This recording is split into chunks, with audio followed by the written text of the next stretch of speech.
Hepatitis basically जिगर की सोजिश को, जिगर के इन्फेक्शन को कहते हैं।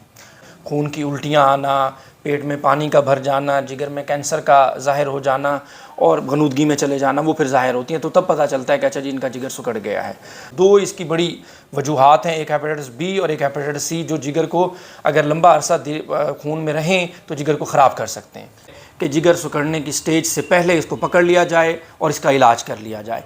अस्सलाम वालेकुम। इस वक्त हम मौजूद हैं डॉक्टर जहांगीर मुजाहिद साहब के साथ, जो कि मैदा और जिगर के बहुत ही फेमस डॉक्टर हैं। माशाल्लाह गुजरांवाला में अपनी सर्विसेज दे रहे हैं।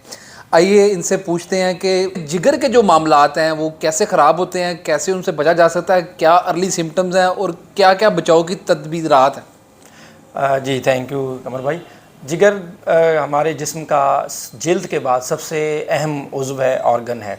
और जिगर की वैसे तो बहुत सारी बीमारियां होती हैं, लेकिन जो अगर हम अपने इलाके को देखें, गुजरांवाला को देखें और इसको ब्रॉड करें, पंजाब को देखें और पाकिस्तान को देखें, तो हम इसको 3 से 4 बड़ी बीमारियां जो है ना ऐसी हैं, अगर उनकी थोड़ी बहुत चीज़ें सीख ली जाएं और एहतियात सीख ली जाए तो उन बीमारियों से बचा जा सकता है।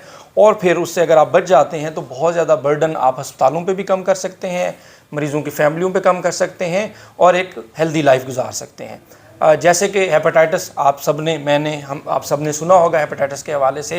हेपेटाइटिस बेसिकली जिगर की सोजिश को, जिगर के इन्फेक्शन को कहते हैं। मेडिकल टर्म है।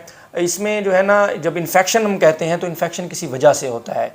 वजह उसकी जरासीम होते हैं। जरासीम बैक्टीरिया भी हो सकते हैं, वायरस भी हो सकते हैं और इनफैक्ट दूसरे किस्म के जरासीम भी हो सकते हैं।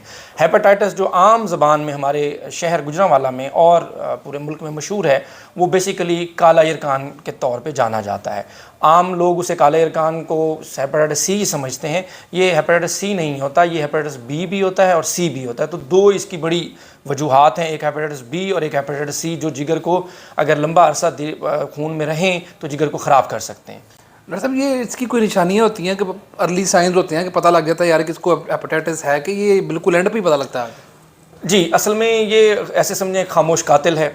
ये जिस्म में चला जाता है और फिर जाके ये बैठा रहता है 10, 15, 20 साल। उसके बाद जो है ना 15 साल गुजरने के बाद, 20 साल गुजरने के बाद ये फिर जिगर को सुखाड़ना शुरू कर देता है। और उसकी पे जो अलामात हैं, खून की उल्टियाँ आना, पेट में पानी का भर जाना, जिगर में कैंसर का ज़ाहिर हो जाना और गनुदगी में चले जाना, वो फिर ज़ाहिर होती हैं। तो तब पता चलता है कि अच्छा जी इनका जिगर सिकुड़ गया है।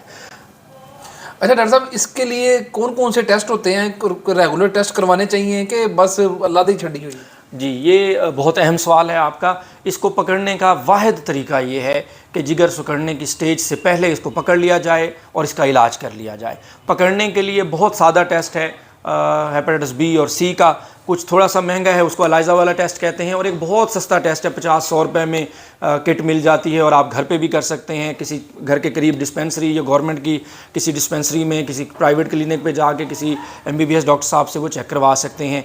वो टेस्ट अगर कर लें तो उसमें आपका वायरस अगर आ जाता है तो फिर हम आगे जो बड़े टेस्ट हैं जिगर के हवाले से, जिगर के काम करने के हवाले से, और जो एक बड़ा सबसे अहम टेस्ट है जिसको हम PCR का टेस्ट कहते हैं, वो कर लें। उसमें वायरस आए, उसका इलाज कर लें तो फिर इससे बचा जा सकता है।